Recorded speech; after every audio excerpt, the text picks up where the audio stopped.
just to tell you a little bit more about myself, I'm a clinical neuropsychologist. So I assess children who may have learning differences or neurological challenges that impact their functioning. So when kids meet with me and they're like, why am I here? Why am I meeting with you? I tell them that I'm a brain doctor. Their brain is like their thumbprint. No one else has a thumbprint like them. No one else has a brain like them. The pattern of squiggles in the brain is different than anyone else's in the world. So my job is to figure out exactly how their brain works, what their strengths are, what their areas of challenge are, and how we can use those strengths to help those areas of challenge. So in a nutshell, that's neuropsychology.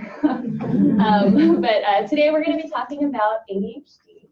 So we're going to define attention deficit hyperactivity disorder, and then we're going to talk about managing difficult behaviors associated with ADHD. Then specifically behavioral strategies for promoting attention. We're going to define executive functioning and strategies to promote the development of executive function in kids with ADHD. We're going to touch on social skills training a bit and other interventions, and then we'll have a little bit of time for questions at the end. So these are the things we're not going to be able to cover today. ADHD is a huge topic, and we only have 90 minutes. So we won't be talking about medication or pharmacological intervention. That's not my area of expertise. We'll go into comorbid diagnoses a little bit. So other diagnoses or problems that are typically associated with ADHD. We're not going to have time to get into depth with that today. Similarly, highly complex cases where ADHD is only a part of the problem. Tailoring interventions to specific children, so we won't be able to discuss individual cases tonight. And then also we won't, similarly, why certain behavioral strategies haven't been working specifically for your family. We just won't have time to address those today. Okay, so defining ADHD.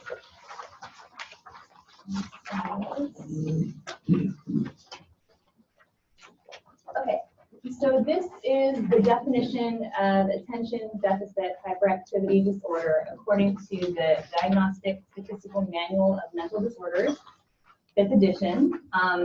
The definition has actually changed over time, so this is the most recent definition of ADHD. It's based on research and clinical studies, etc. So we're the DSM just tries it stays current with the current research and literature. So there are two broad symptom clusters. The first cluster is problems with inattention and distractibility. So those kids that tend to space out or squirrel, like they just can't focus. Problems with impulsivity and hyperactivity. So that kid that's just squirmy, can't sit still, is running and climbing all over the place when at inappropriate times. So those are the behavioral symptoms. These symptoms must be present in at least two settings. So typically that's the home environment and the school environment.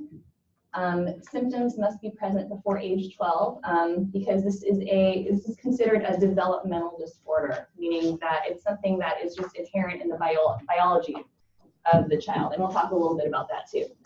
It also must be causing significant impairment, so impacting maybe academic performance, isn't matching up with their abilities, or it's impacting their social skills, or being able to get along with others, being able to complete tasks, etc. Okay, so these are the symptoms that are listed in the DSM-5 under inattention and distractibility. So careless, so they may make careless errors on their schoolwork. Something that's really common is, they're doing a math worksheet and they mistake the addition sign for the subtraction sign. Poor sustained attention, so short attention span. Difficulty listening, so you may find that in a conversation, maybe the child really hasn't absorbed everything that you said. Difficulty following through, so they may, when they get started on a task, they may not be able to complete it, or it's, the kid that has a project in one room and then a project in another room, and it just, none of them ever really get finished. Avoidance of tasks that require sustained attention and effort, I would add to that. Difficulties with organization, losing important items, so keeping their belongings in places where they'll remember to find them later, keeping track of their homework, keeping track of long-term projects, distractibility, and then forgetfulness of daily activities. So, Johnny, brush your teeth, take a shower, and put on your pajamas, and maybe, kind of missing one or more of those steps, for example. Okay, so this is the second symptom cluster, hyperactivity and impulsivity. So again, 6 or more of these need to be present in order to meet criteria for ADHD. So we talked about the squirming and the fidgeting, difficulty staying seated for long periods of time. It just seems like they always have to be moving, running and climbing at inappropriate times and settings, difficulty playing quietly, excessive talking can be a symptom. In class, blurting out answers, that's the impulsivity side. They just can't hold it in, they just gotta say it. Same thing, waiting their turn is really hard, or interrupting others. Like they just have something they need to say and they just can't wait, and that impulsivity takes over. So those are the symptoms there.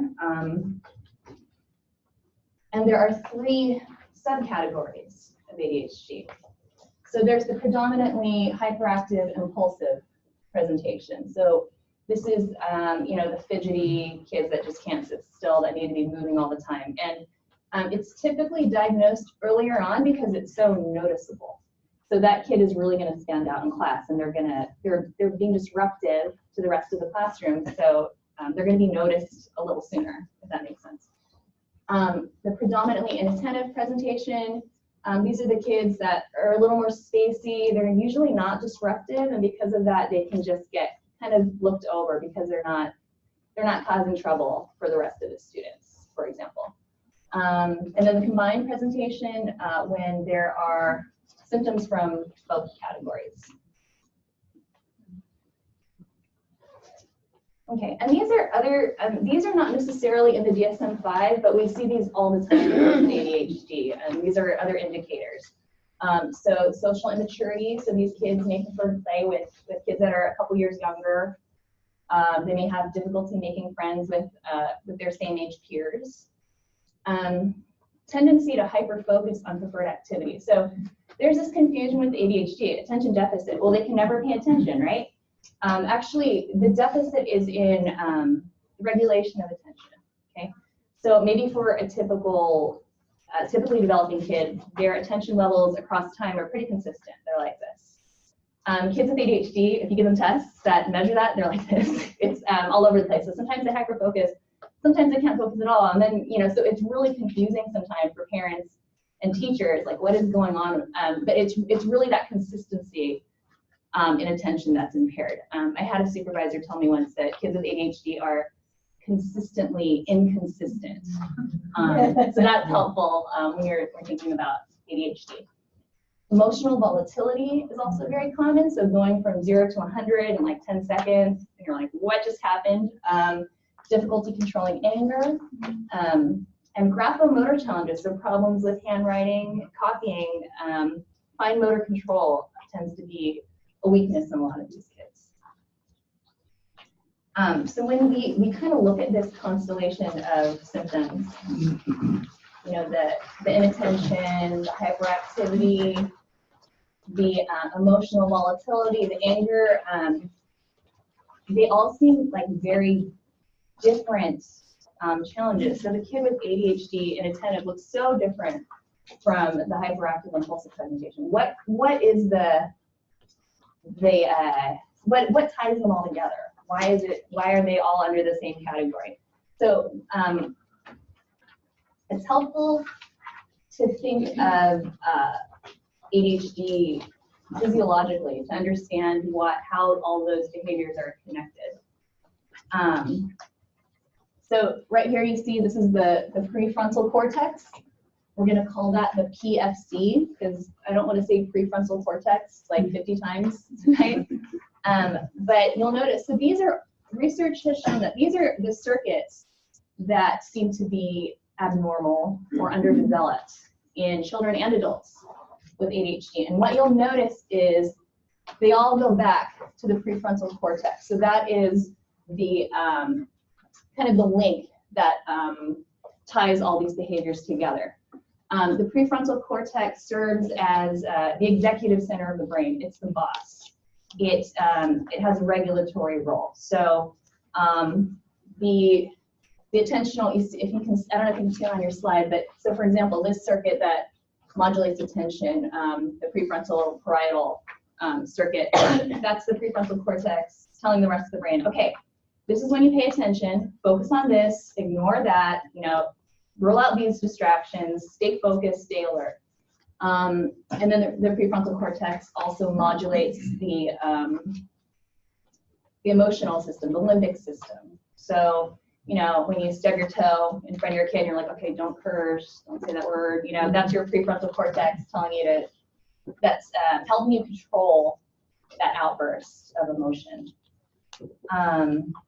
It's as the executive center of the brain, the PFC directs goal-oriented behavior. So that includes planning ahead of time, organization, impulse control, and in addition to being the executive center of the brain, and this is part of being the executive center of the brain actually, is your PFC, if you think of it as your brain as a computer, the PFC is like the desktop where information is being processed in real time.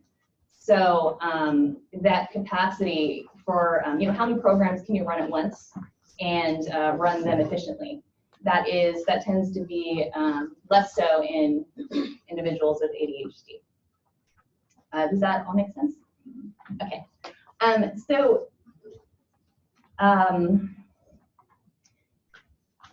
of the good news about ADHD and this part of the brain, it's the very last part of the brain to develop. So in males, it's developing, it doesn't reach maturity until early 30s. And we see about 50%, about half of kids with ADHD, by the time they reach adulthood, they no longer meet criteria for ADHD. And that's because there's so much variability in that part of that development. And they may lag initially, but then catch up a bit more as they reach adulthood. So yeah, and additionally, you know, as you mature and get older, you learn how to compensate for your weaknesses and attention and executive functioning. Okay. So that was your neurobiology lesson for the night. And then really briefly, this is from the multimodal treatment of ADHD study. It was funded by the National Institute of Mental Health. It was initiated in 1999, and then they did a 3-year and 8-year follow-up. There were over 600 children involved in the study. And actually, our medical director and chief psychiatrist was a collaborator in the study. But this chart shows the results of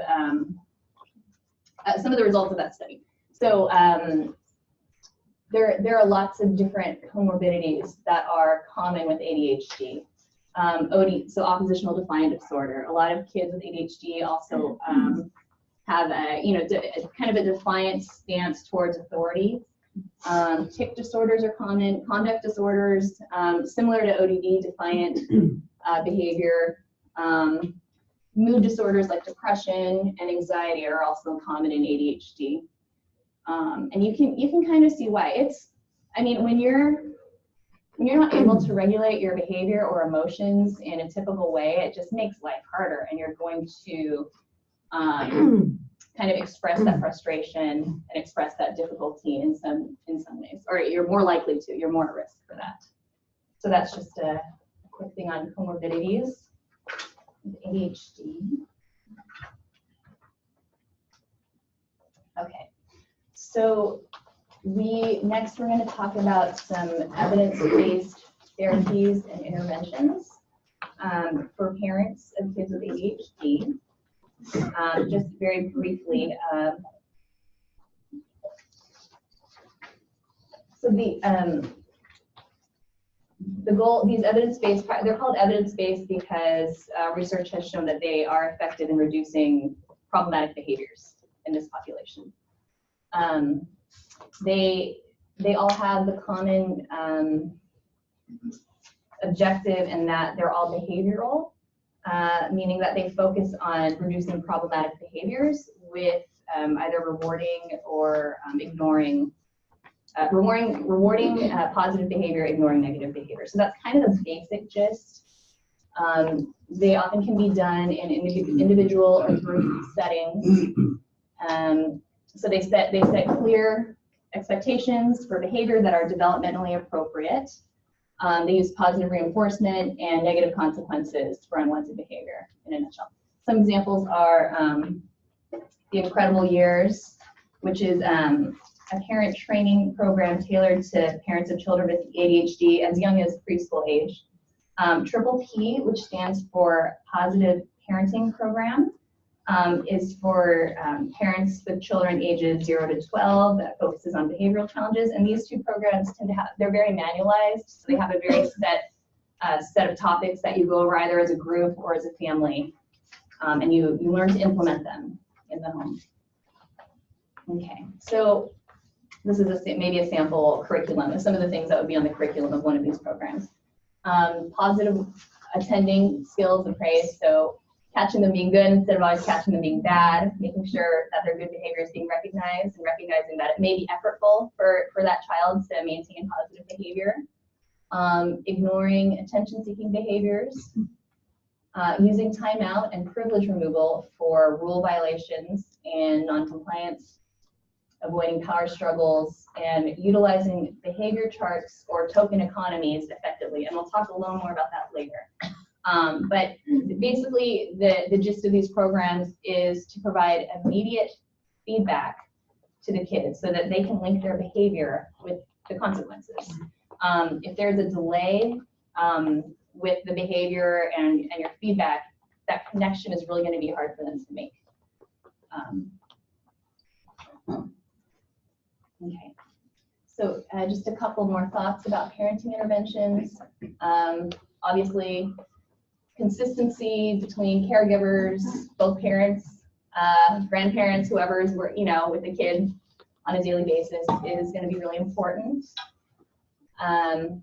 Classroom management is helpful because that's where they are most of the day. So having your school or your kid's teacher know what's going on, knowing what behavior interventions that you have in place at home that can be supplemented in the classroom as well. So for example, some teachers may set up a behavior chart in the classroom and then they get rewarded for positive behavior in the classroom at home with parents. So really working with the teachers in a unified approach to helping change these behaviors. So consistency between parents and teachers, of course, is crucial. And I think this part is really important. So clinicians, they provide support, they provide guidance, but the primary agents of change are the people that are with the child on a daily basis, right? So that's you, that's the teachers, and the child themselves. They need to have some buy-in, and clinicians can help foster that, but there's a limitation there. It's a partnership with the therapist, if that makes sense. Okay. All right, so I thought it'd be important to pause for a reality check because I think oftentimes as parents, we're always told, okay, you need to do this, this, this, and this, but then there's real life. So we know what we should do often, but then there's like what actually happens. So we know to ignore minor behaviors, but sometimes those behaviors are just so annoying and we're so tired and we have other kids and there's so many things on our minds, and that's okay. As long as we're striving to reach these, right? Because as a clinician and as a parent, I know we're human. Our kids are human. We're not robots. It's not like A plus B equals C. That's not real life. And it's something that's helpful, I think, to keep in mind is when we do go through parent coaching or therapy, or we're working with a counselor, it's not just our kids' brains that are being rewired, it's our brains too, right? We're totally changing our patterns of behavior, and that takes time and effort. But with practice, like anything else, it'll get easier and it'll get better. Let's say about that. So those are just some of the evidence-based interventions, and these are just things you can do at home to specifically promote attention that we're going to talk about next. Okay, so verbal prompts. You know, when you need to get your kid to do something, keep the prompts short, keep them concise. One challenge with ADHD is we talked about the desktop, or the RAM, right, of the brain. It's limited. So if you give them like 4 or 5 steps, it's going to be really hard to hold them in mind and execute them all. So keeping them short and succinct, and you know, no more than 1 or 2 steps at a time is really going to be helpful. Visual cues and visual schedules. So these are really, you know, you don't want to sound like a broken record every day. Please do this, please do this. You know, so if you have something visual that you can just point to, you're going to save your voice and save your sanity, right?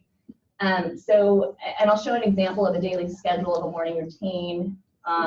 But you know, you can use pictures that illustrate each step of what they need to do, and then have like a check mark. Have them put a check mark next to it every time they finish. Schedules. This is really helpful in the classroom, especially, so kids know what's coming next and they can kind of mentally prepare. That's, you know, sometimes it's a little harder to do at home, but you know, you could have a weekly routine. Okay, come home, you know, downtime for 30 minutes, homework for 30 minutes, you know, a little bit of TV time, and then it's dinner. So they always know what's coming, and they can prepare and be ready for what's coming next. Okay, so this is an example of a morning routine, and you can find, like, Etsy, do a Google search for visual schedule, and you can find all kinds of graphics. You can create your own. You can buy them off Amazon. You know, and if you are kind of a DIY kind of person, this is kind of a cool idea, where every morning they can just kind of flip it up as they go. But there's lots of cool ideas online for how to make visual schedules and visual checklists. They're fun, you know, and there's a sense of accomplishment whenever you flip up one of those tabs for the kid. You can also use a whiteboard for tasks that need to get done. So writing out the tasks that need to be completed, and then once the kid does them, he gets to erase them until he has like a clean slate. At the end of the day, that feels good. An example there. If doing things in a timely manner is a challenge, there are digital clocks with large numbers to help kids keep track of their time. There's digital timers, so that, you know, in addition to, maybe it's better here. Yeah, so there's times here. So they have the times here, and then maybe a big digital clock so that they can keep track of where they're at and are they on track. So what you're doing is you are kind of externalizing that working memory process. So instead of putting the burden on them to keep it all in their head and keep it straight when they need to do things, you're externalizing it onto a visual schedule so that they don't get overloaded.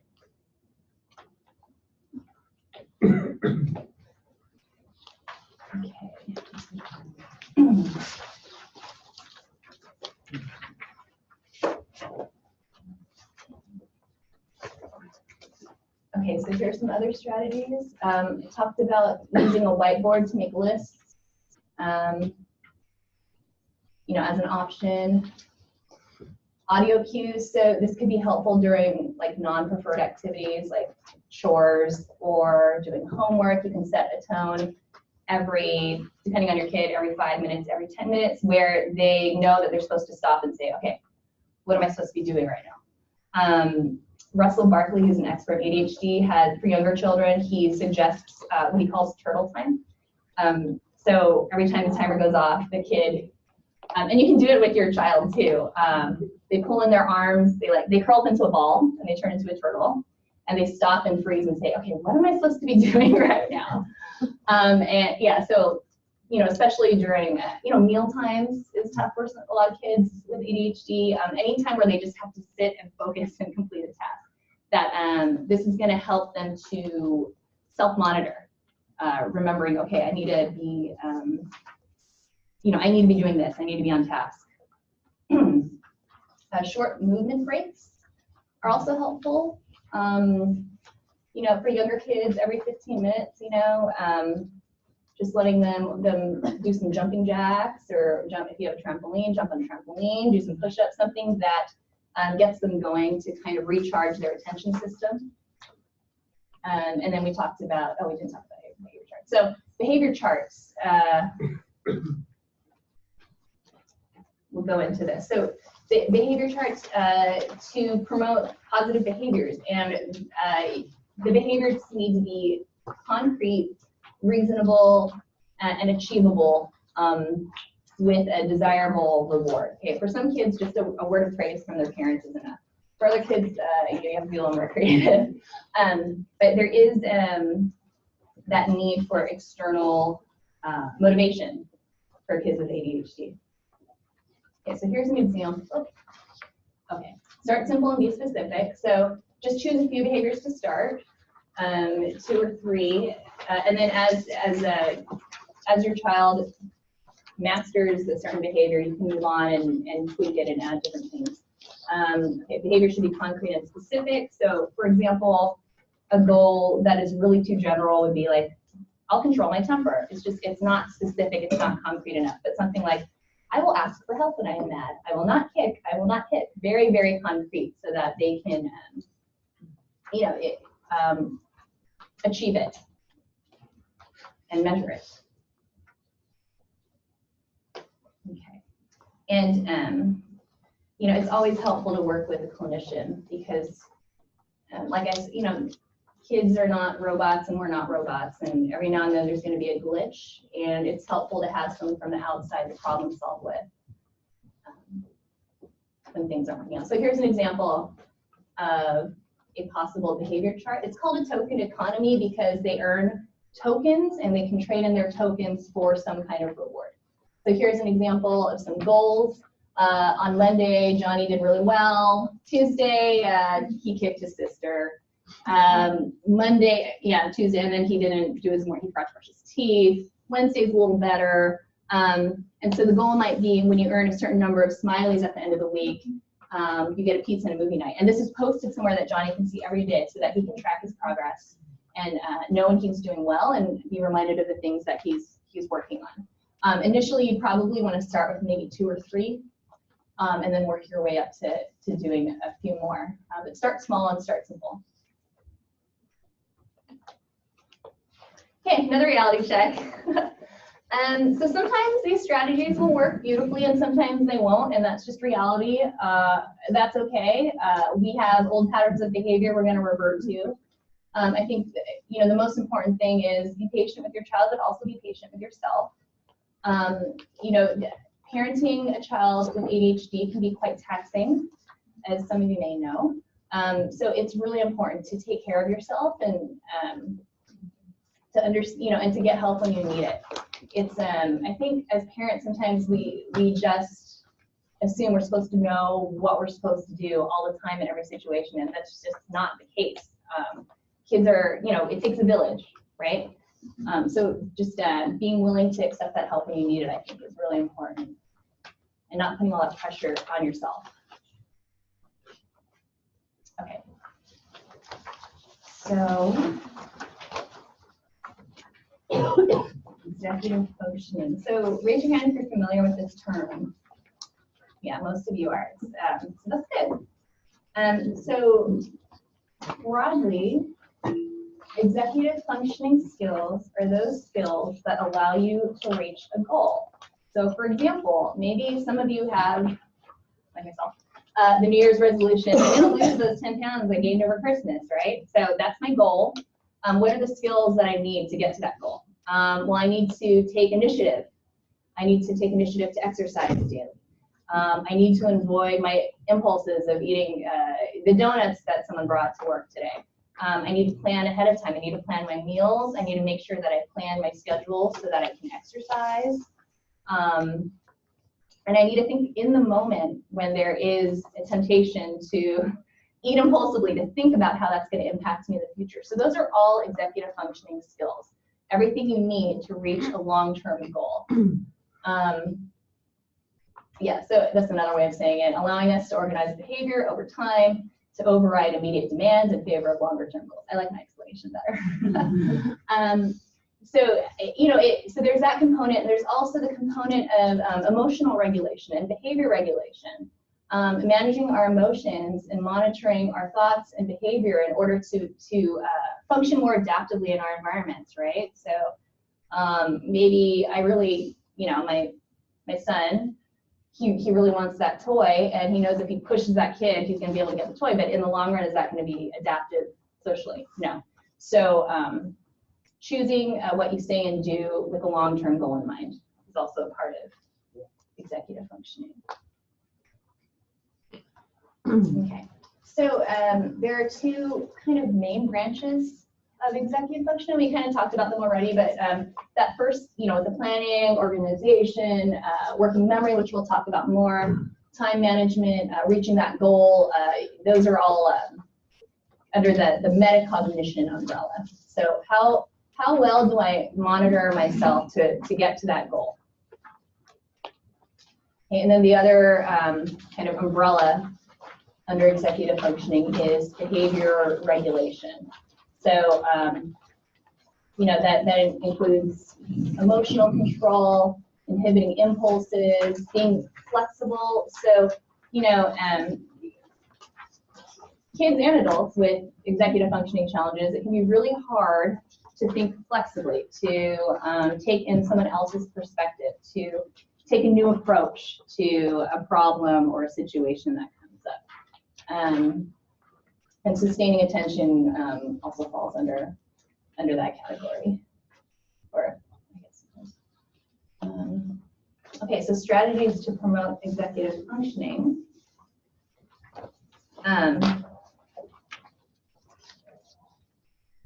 So when we tell kids with ADHD, just get your act together, they literally can't. As we looked at the slide a few slides back, they just don't have the neurobiology to support that, right?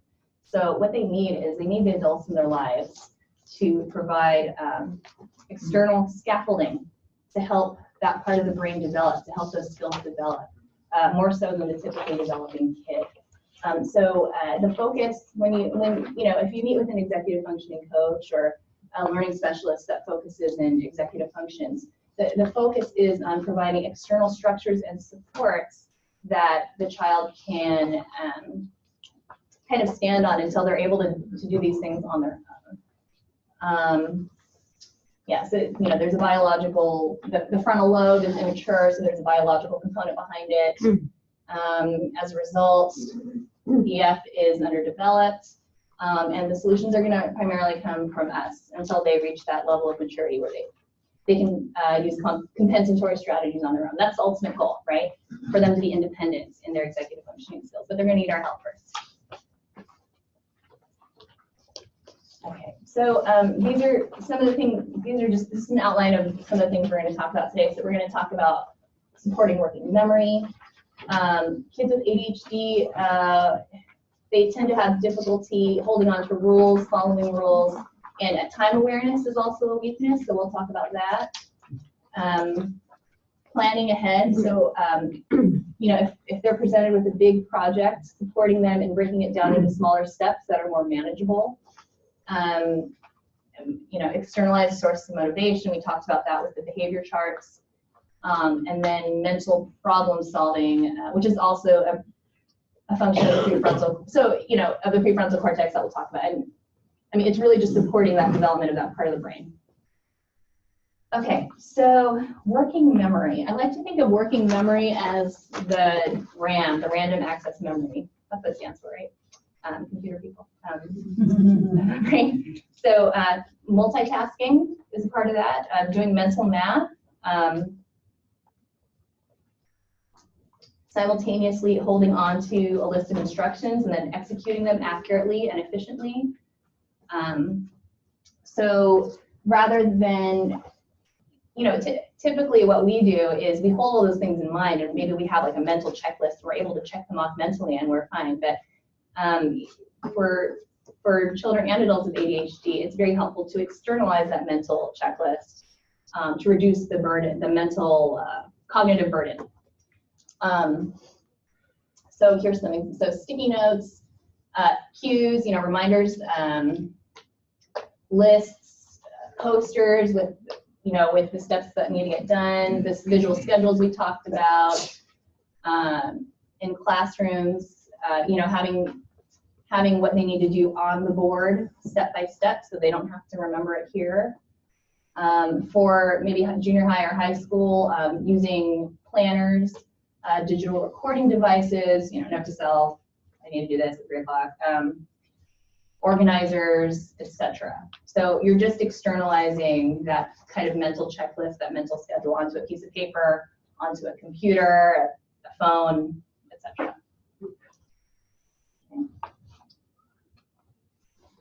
Okay, so externalizing rules and time. If you think about it, when we go throughout our day, we shift environments, and every time we shift environments, the rules change, right? So most of us can kind of seamlessly adjust as we go throughout the day, but kids with ADHD have difficulty tracking the changes in rules or expectations. So, use an inside voice. Okay, now you can use an outside voice. You can run and climb during recess, but once you go in the classroom, you can't move. So it's like it's changing constantly throughout the day, and it's hard to track. So that's a challenge. So posting rules on posters to help them remember what a behavior is appropriate when is important, and being consistent and clear with expectations in different settings so that we can really help them keep track of what's expected of them in different settings. Also having, whenever there's a transition, okay, we're in the restaurant now, what are the rules now? Okay, we're outside now, having them restate what is acceptable and what is not whenever they shift.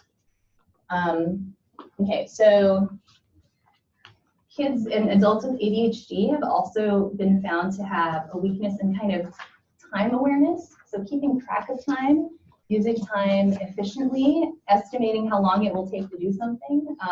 You may have had the experience where your child is given maybe a 10-minute assignment and it's 2 hours later and it's still sitting like, it's 2 hours already. So there's a weakness in time awareness. So making that physical, external, and obvious is going to help them keep track of what they need to do. So using timers, watches with alerts, digital, like the big digital clocks that I was talking about, anything else that makes that tracking of time external for them. So, again, that weakness with planning and organization is going to be a challenge, especially in school when you have big projects and papers and deadlines. So making that external as well, using, and a lot of us use these anyway, calendars, planners. You can use a large wall calendar where you write in all the deadlines that are coming up for school, so that they can check that every day. Breaking up large, so if there's a large project, working with the teacher to give the child mini deadlines. So instead of, okay, this project is due in a month, okay, next week I want you to write that outline. The week after that I want you to write the first paragraph. The week after that I want you to write the concluding paragraph. The week for, I want to see the completed product. We'll review it together. So breaking it down and having them be accountable at each step, so that it's not just an overwhelmingly huge project that they have to get done at a certain time. So kids with executive functioning challenges also tend to have difficulty organizing their thoughts, which obviously is really important for writing, which is a big part of school. So graphic organizers, and I'll show you an example in a second, are really helpful in helping kids organize their thoughts. There's a software called Inspiration that's really great, where it starts off with a visual mapping, like a bubble chart. So you have the main idea, and then you put out your ideas in these, external bubbles, and then it puts it in an outline form into Microsoft Word for you. So you can kind of organize your thoughts visually, and then it will format it into an outline where you can write on an essay, for example. Some example of, there are many examples. I mean, you've probably seen these. There's lots of different forms and formats of graphic organizers. But the idea is to visually organize your thoughts and then put it together in written form. Okay, so externalizing motivation. So there is a weakness. There tends to be a weakness in ADHD with internal motivation. Some parents have said, he just doesn't have a fire under him. He's just can't get him to get going on his own. So it is helpful to provide positive motivators or rewards for behaviors that you want to see. And that's going back to the behavior chart and the behavior plans. Also increasing accountability with others. So often kids with ADHD, they'll get more frequent check-ins from their teachers. Hey, great job, you're on task. Oh, you did 5 problems, awesome. So just more feedback, more frequent feedback for tasks that they're supposed to be doing. At home doing chores. Oh, you did 5 dishes, yay! Keep it up. It's a lot harder just to kind of set them off to go on their own. Okay, so problem solving. This can be a challenge for kids with ADHD as well. These are some examples of academic problem solving. With math, it might be helpful to use manipulatives or number lines or illustrations or pictures. Again, that's reducing the load on working memory. So everything is visual, it's on the paper. They're not having to keep track, okay, there were 5 cats and then, Jenny brought 6 more, how many, writing it out, drawing pictures, using manipulatives can be helpful, especially for younger kids. For writing, brainstorming out loud, discussing ideas, so not just, okay, write your essay, but let's talk about the topic. What do you know about this topic? What are some ideas that you have? Let's write them out together. Let's make a chart. So making everything, their problem-solving process, their thinking process, external. Social skills training is often a component for treatment for kids with ADHD. There are higher levels of social immaturity, peer rejection, and social isolation in these kids. And it's not too hard to see why, right? If you're behaving impulsively or you have difficulty controlling your anger, that's going to isolate you from your peers. Also, with challenges with inattention, subtle social cues, just attending to subtle social cues can be hard.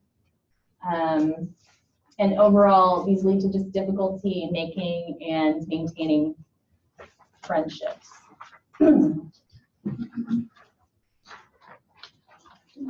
So social skills classes are designed to help kids, catch those subtle cues, to practice positive interactions with peers, to control impulsivity, to control anger, in a socially adaptive way. There is a therapist, so it's a group of peers. There's a therapist that kind of facilitates and coaches them into positive social interaction. So it's not just a class like, okay, when you're in this situation, do this, but it's real-time coaching of social skills. Limited, yeah. So, it's preferred that you do a group rather than individual with just a kid. Because with the kid and therapist, there's no interaction with other kids. There's no real-time training there. So, okay, and then some other interventions that are used to treat for parenting kids with ADHD. So there's PCIT, typically for younger children. And that is kind of the CSI bug in the ear type of therapy where you have like a bug, literally like, a microphone in your ear, and like you're interacting with your kid and the therapist is like, okay, do this, no, okay, don't do that, so just kind of real-time coaching in how to interact in an adaptive way with your child. Family therapy. Just going, if you remember that slide with all the other issues that children with ADHD are more at risk for, often there's a lot of tension in the family. If there's anxiety, if there's oppositional behavior, if there's depression, family therapy can kind of help explore those dynamics that are maybe supporting those symptoms and kind of tweaking the family dynamics to support a healthier emotional development. Okay, and then so individual therapy, of course, can also address things like depression and anxiety. Executive functioning training and coaching is also kind of it's very common now, and it's focusing on those metacognitive skills, those behavior regulation skills. And typically, your child would meet with the executive functioning coach once a week. Oftentimes, it's about managing school assignments. So they'll bring their school assignments. They'll help them structure a plan of how to get everything done in an efficient manner. So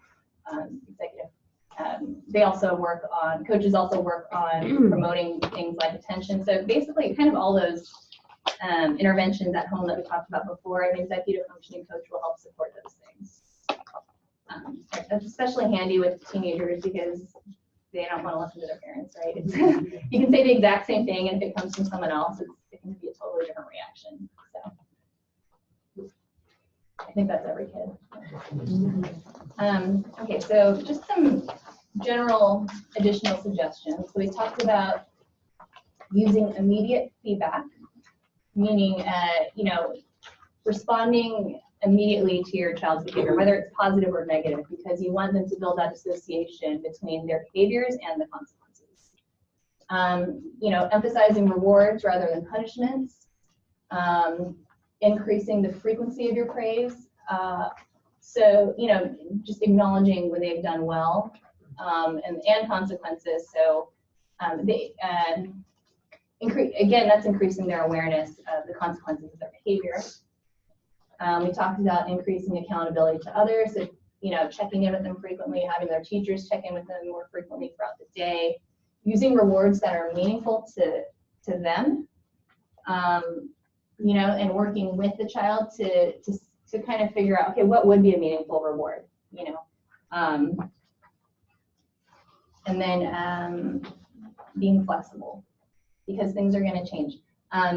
The challenge with kids with ADHD is you might start off giving them a reward and it's great, and then all of a sudden it's not motivating anymore and you have to change it up again and again and again. So working with a therapist is really helpful with that too, in being creative and how to support positive behavior with motivators. Okay, so some more helpful tips. We talked about a lot of these already. So having a good relationship with your child's teacher, having a partnership with them so that you're working together to promote attention and executive functioning skills. ADHD is a developmental disorder. It's based in biology, so it is considered chronic, and that it's not like a cold that's just gonna go away, right? Making sure that goals are simple, sustainable, concrete, being able to anticipate problems and plan ahead, keeping a sense of priorities. So when you're making that behavior chart, just picking, there might be 10 things you want your kid to work on, okay? Let's just start with, pick the 3 that are at the top of your list and focus on those. Yeah, keep your sense of humor about it. We have if you're not aware, we do have an ADHD parent support group here, which is, peer support is great. A great way to do that. Okay, so final reality check. I know I just gave you a lot of information, and I just want to acknowledge that it's not easy, and we're not perfect. We're human, and that's okay. Again, I just want to emphasize practice self-care. Take rest when you need it. Get support when you need it. You can't take care of someone else if you are exhausted and drained, right? So make sure you take care of yourself and be patient in the process. And just, keeping in mind that your brain is getting rewired as well. So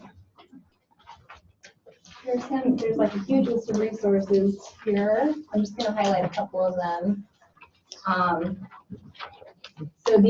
For kids with the oppositional tendencies, the explosive child is a great resource. There's an audiobook format, which is helpful for, we're all busy, in the commute, you can listen to it. Taking Charge of ADHD, the complete authoritative guide for parents. It really is the complete authoritative guide. You'll learn more than you ever wanted to know about ADHD from this book. And how to implement strategies to support your kid. And that is also in audiobook format. Some resources here. So these I think it's child and adolescent, I don't remember what it stands for, but these are CHAD and ADD.org are kind of the big websites, go-to websites for ADHD. Parents Helping Parents is a parent-driven network for getting support for kids with ADHD, emotional challenges, learning differences, etc. A site that isn't on here that I always recommend to parents is understood.org. So that's a great resource for learning more about ADHD, learning differences, and also how to, we didn't touch on this today, but getting your child's school to support. So implementing like a 504 plan or an IEP. There's great resources at understood.org about that. And that's all I have to say. Questions? We have time for questions. I saw your hand first. So two things. One is the timer. So I use a time timer for one of my children, and the problem is when the timer is out of visual, and she can't say brush her teeth or brush her hair, and then pretty soon she's forgetting what she's supposed to be doing, and she's kind of sitting there playing with the mirror. How do I help her stay on task with a time timer when it's not there in front of her? Does anyone else have that problem or come across? Anyone have any things that have worked? No? Okay. So it may be helpful to have an auditory timer then, like a egg timer. She can hear the ding rather than having to carry the timer everywhere with her. But yeah, you have to troubleshoot. I would say no, use the digital too. Use the kitchen timer? Yeah, but they'd have to be able to count down the time, the time, understand the time down, which is. They also have toothbrushes with timers and yeah.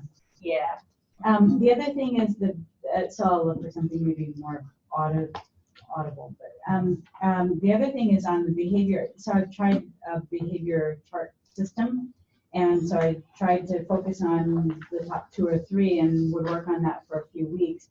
But when do you change, to the next set of things, or do you add to what they've already started doing and then add the new ones? I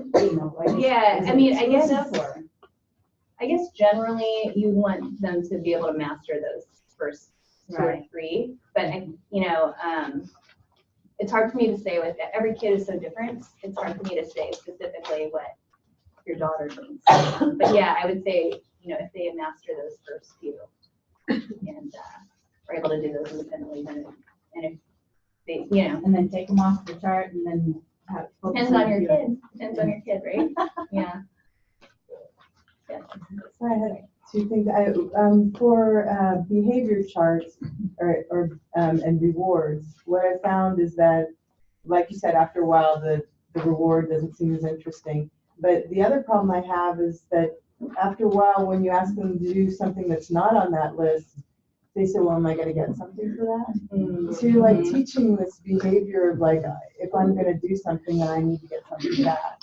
Am I doing something wrong, or how do you get around that whole mindset? Yeah, that is a common problem. I try to encourage teachers and parents to use motivators, and again, every child's different, but that are more relational. Like we're gonna go out to eat, or like just verbal praise or something that's not as, because it can get expensive too. So I try to encourage parents to provide experiences or provide, just verbal praise, or, you want them to internalize, this feels good when I do what I need to do. So this is kind of in general. The other question I had was about the task charts. We have a task chart that says, what she needs to do in the morning to get ready. And she feels now like that's too much pressure and she doesn't want to use it. And yet it's more of something to just help her know what to do in the morning. And how can you make that more of something that's not going to make them feel bad that they need that they can't, that they're not getting it done? Yeah. Is it possible to kind of simplify the list? Maybe. It is pretty detailed, and as I was sitting here, I thought maybe I should shorten it a bit because it does seem a little overwhelming. And then those things that you do take off the list, you can continue to help her with. But it needs to feel, the kids need to feel successful. They need to be achievable goals. We don't want them to feel overwhelmed. So if they are feeling overwhelmed, that list may need to be adjusted so that it feels attainable. How do you make a 6-year-old to do homework? He doesn't like to do homework, like nothing academically. He doesn't like it. And when I try to put on schedule, he's not ready. And when he's not ready, he just doesn't pay attention at all. So it's nothing sink in. So it's useless. But when I say, okay, when you're ready, it could take hours. He never be ready today. So, and it's a problem because he's behind academically at school. I try to, catch up at home, but it's impossible to make him wanting to do. Are you working with a teacher and developing a plan? Yes, and pretty much at school, he's used to school is structured, and he's used to it. Home, we try to do it structured, but it's home. It's different than school, and he's trying to postponing, and he's never ready, and it's a problem. So how you? So again, depending on his school and depending on your kid, I think it would be really helpful to have a meeting with his school and talk about the problem and how they can support him. Does he have? If your child, he has an IEP. So that's something that's good. That's something that they can address. Maybe he can do part of his homework in the classroom, or I don't know. So, and another, kind of question to you, homework.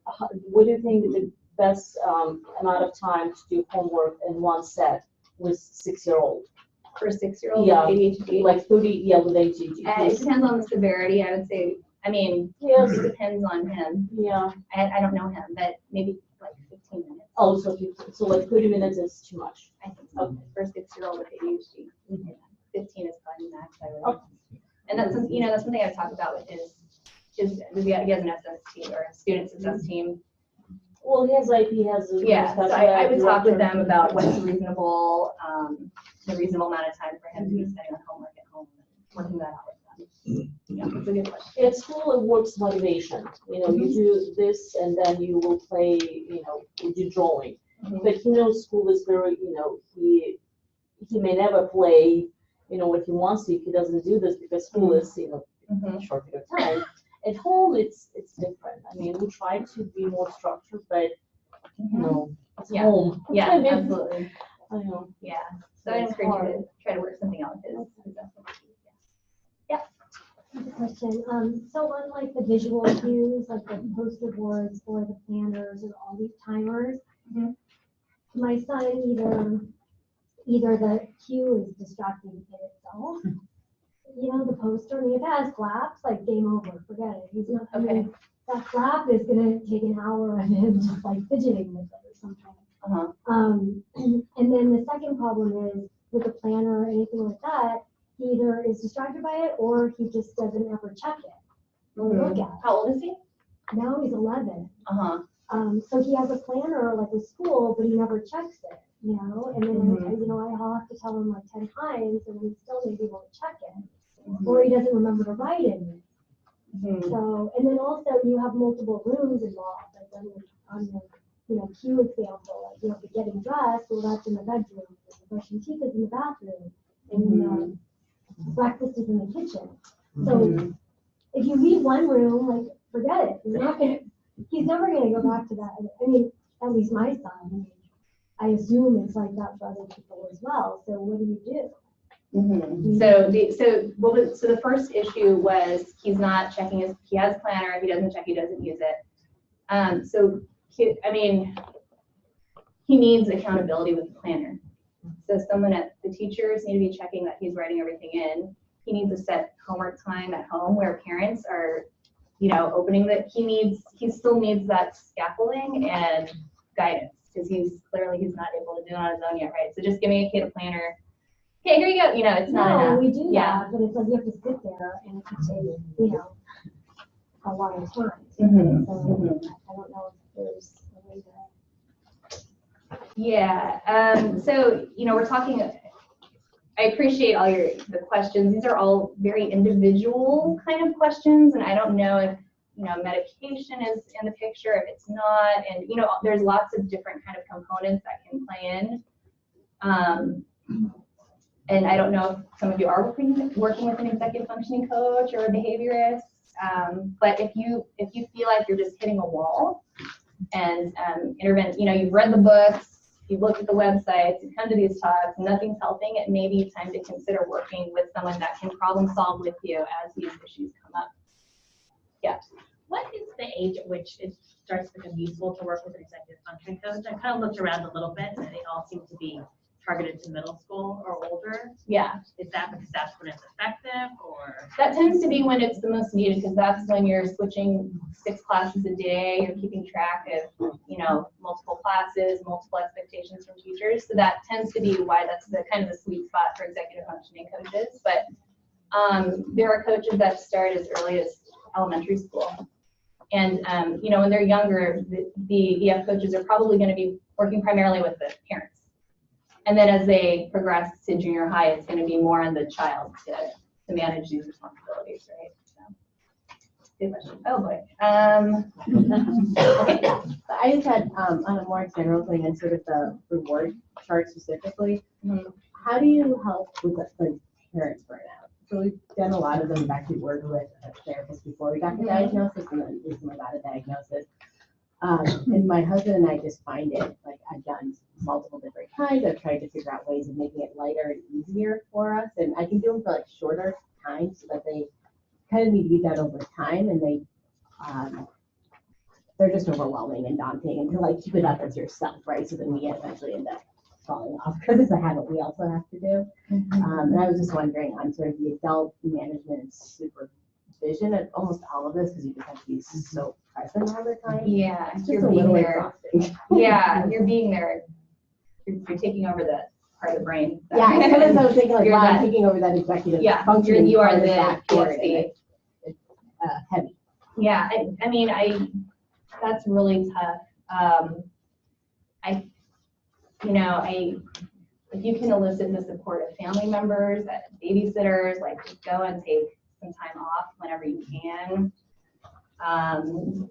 Being in support groups, getting that support you need, I think is really important. I know it's harder. I just feel like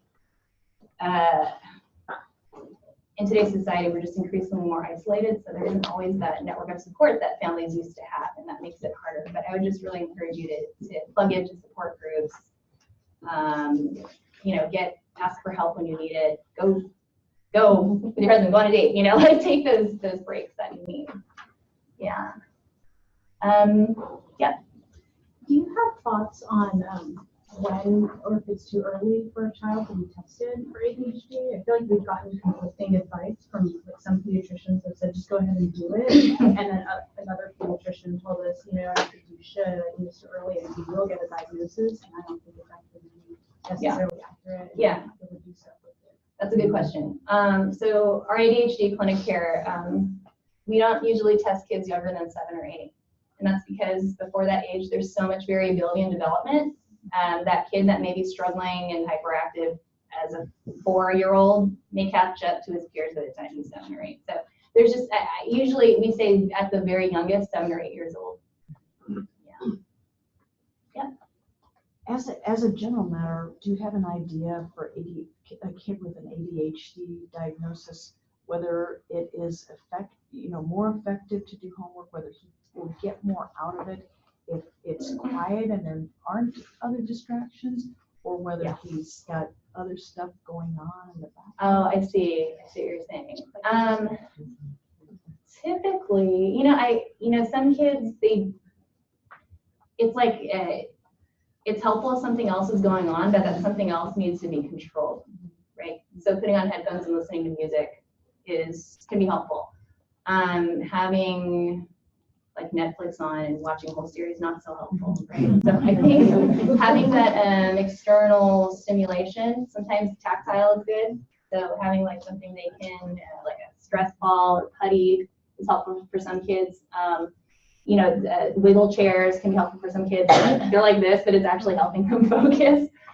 So I think it can be helpful, but it needs to be limited and it needs to be kind of in a controlled. That makes sense. Yeah. Okay, way in the back. Maybe this is a silly question, but so we have a 504, and my kid's been diagnosed with ADHD in 4th grade, and I find that the 504 isn't maybe enough. Like, I want to push for an assessment or IEP, but I don't think ADHD, my understanding is it doesn't qualify under as like a learning disability. Yeah. But I find that it makes them really challenged in the classroom. Yeah. Oh, it does? It's a special circumstance. So that's Other what other qualifications. learning. You have to push really hard. Special circumstance? Yeah, it's like other learning and inattention. No, so, I was gonna ask, that's what I was kind of going towards, like, how can I push with seeing him, not leading where he needs to be, and it's still not getting there, and I'm like, I want to push for that.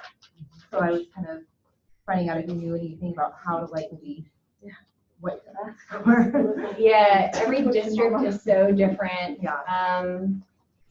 With a 504, and it sounds like there might be someone that knows more than I do about 504s and IPs, but my understanding with 504, you don't get pull-out services for like reading intervention. Is that right? Yeah, so you don't get pull-out, but you can get as many accommodations in the classroom as the kid needs. So it may not be switching to an IEP that's an answer, but getting the 504 and kind of strengthening the plan with the school. And I know that can be a challenge. Yeah. Is he behind, he or she, academically? Or? Yeah, like still not barely there. It shows more in 4th grade. That's what it is. 5th grade, so you can I would now. specialize, what do they call it? Special circumstance. Yeah, for other learning something. Maybe, but other helpful Right. sometimes is helpful. There you go. Because Other it's something, yeah. sounds like it's more. I have a question about the social skills, like the tendency for them to play with or socialize with younger friends, and is that just sort of okay, or So I don't know, or should I be encouraging my child to make more friends among his age? I think that making friends with same age peers is going to be more adaptive, but they're going to need help with that because they are more immature, so that's why the social skills training is so important, because they need that real-time training in how to adjust their behavior to be more appropriate to their age group. But yeah, that's a good question. But yeah, it's you can't just throw them in, right? They need that extra support. Yeah. I don't know who raised their hand. I think you did in the back. Well, speaking of the training, Yes. is that something that they get to hear? Like the social We don't do social skills training here. The place that we refer to often is socialthinking.com, and they have groups I think all over the Bay Area. And it's one important aspect of the social skills group is that they match the kids according to their levels. So they're also common for kids with autism. So what you don't want is a kid with ADHD being in an autism group, right? So you have to make really clear what your child's challenge is when you're signing up for those groups so that they can match them appropriately.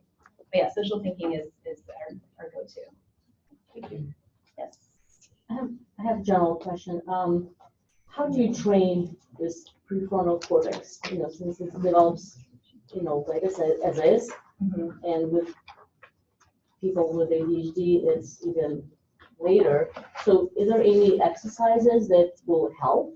Just kind of, you know, Best training? Yeah, that's a good question. So there are lots of, I hate to use the word gimmicks, but there's lots of things that are very tempting because it's like, oh, computer program, it's going to train my brain, it's going to grow that part of my brain. Great. The best way to train your brain is to go through real life experiences with scaffolding and support. That's what's really going to promote that more typical brain development. So I hate like things like CogMed, not so much. You know, and then there's controversy about what do you call it, when they put the sensors on your head and you like move something on the screen. There's some controversy with that one too. Like fine motor skills, do they help developing? Like if you do, you know, clay or does it help or just? Yeah, so I'm not an occupational therapist, but yeah, I mean, that's different. That's muscle coordination. We're not talking about brain training. We're talking about strengthening muscles and dexterity. So that's a different thing. So that more directly, yeah. I mean, but when it comes to what you're talking about, attention and executive functioning, it's really real world experiences and practicing in the real world that's gonna strengthen those abilities in this case. Yes. I was wondering about if our school doesn't really support the scaffolding idea. They think it's more parent helicoptering that's causing the symptoms, whereas it seems to me like it's neurological and we need to support it. Do you have any advice for a school like that, or how to support the child when you're not a so team hard. with the school? That is really hard. School. Actually, I'm applying. It's really that's a tough one. You know, honestly, I don't have an answer to that because there are schools that are just kind of stuck in their perspectives. And There's someone in Stanford that's been lecturing about parent helicoptering, making, I can't remember what it was exactly, but they've been quoting that study. Okay. I mean, you know, that's a different, I think it's a different issue and they're applying it to ADHD, Yeah. right? Yeah, so that's obviously that's problematic. And I'm sorry that you're having to experience that right now. It's really frustrating. I have a question on going back to the behavioral chart that everybody's talking about. Yeah. And I like the idea of how you have the stars. We don't have to get everything perfect, you know, so they can accumulate stars and miss a few. And, you know, we experience a lot of frustration. Like, I suck, I didn't do this. And they kind of spiral down this path. So they focus kind of on the negative. Yeah, you know, my son will get down and say, I just can't do this. I'm terrible at math, or I forget the chart because I just blew it up. You know, I blew it. So what do you recommend for getting past that, or talking to somebody, you know, talking off the ledge with the chart or the homework, or, you know? Is there a way to make the chart simpler and more attainable? Definitely. I mean, I think, you know, not having to be perfect every day to get your reward, I think is more attainable. And I hadn't done that. So I think that's So kind part of the cumulative at the end of the day. Yeah, so you're not you can miss a few things. You know, you can forget a few things and still have hope of getting your stars or your prize for the week. I think it's great. So I do think that's helpful.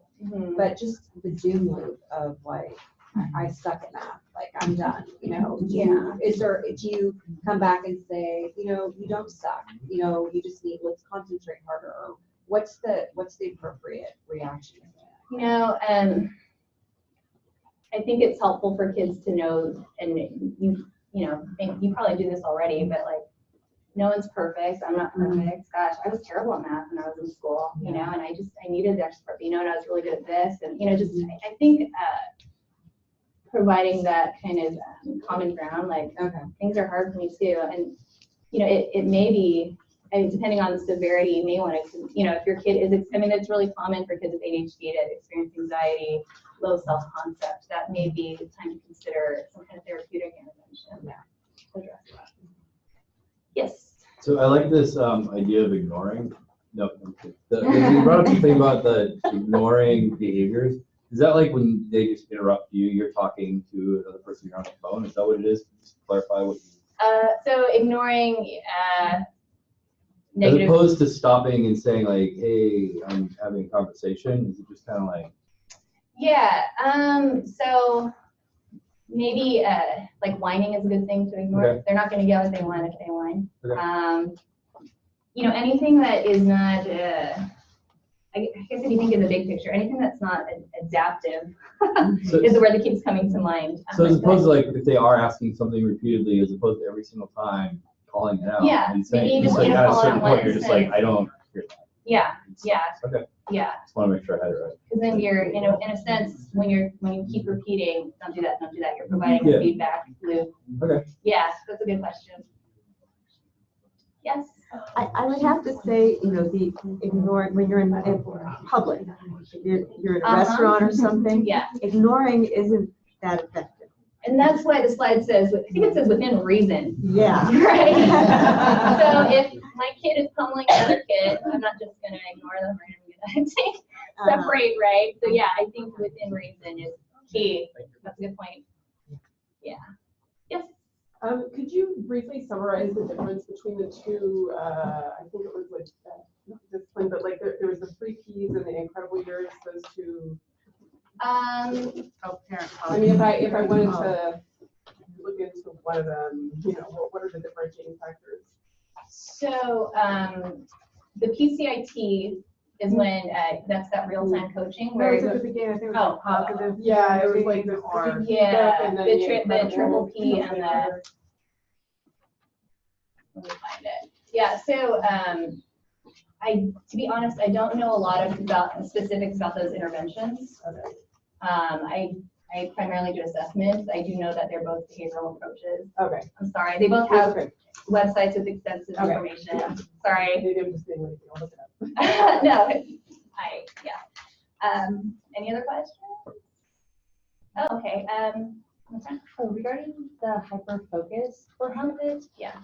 so do you have any thoughts on how to kind of help broaden interests for children that, you know, they find something they like and that will keep them very, you know, relaxed, focused, they're not kind of all over the place.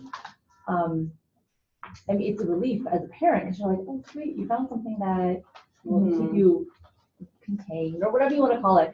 But at the same time, I want to ensure that, you know, the experience is life as well. Like there's other stuff out there.